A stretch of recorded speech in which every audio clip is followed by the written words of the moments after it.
Insurance, annual fund, 10%, 10%, असांजा पैसा पगार मां कटियल पैसा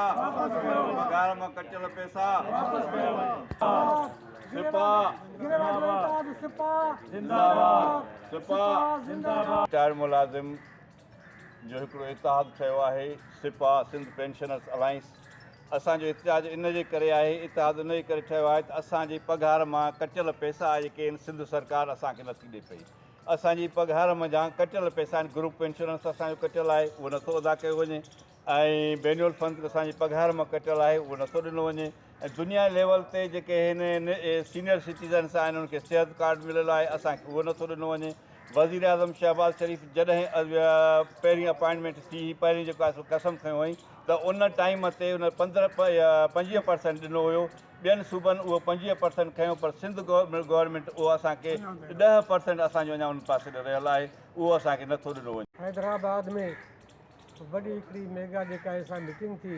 उन में बहाल कयो वियो ऐं उन में इहो असां ऐड कयो त असां गवर्नमेंट खां पंहिंजा मुतालबा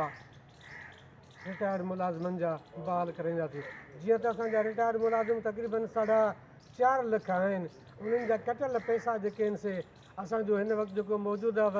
वज़ीर आला आहे ऐं वज़ीर ख़ज़ाना बि आहे, उहो असांजा पैसा कटियूं ऐं सिंध बैंक में रखियूं वेठा आहिनि, जितां पंहिंजो मुनाफ़ो कमाइनि पिया, ऐं असां ग़रीब मुलाज़िम जेके आहिनि उनखां महरूम आहियूं। असांजा मुलाज़िम 1 ग्रेड खां 22 ग्रेड ताईं आहिनि, जिन खे अॼु ॾींहं ताईं जेको आहे सो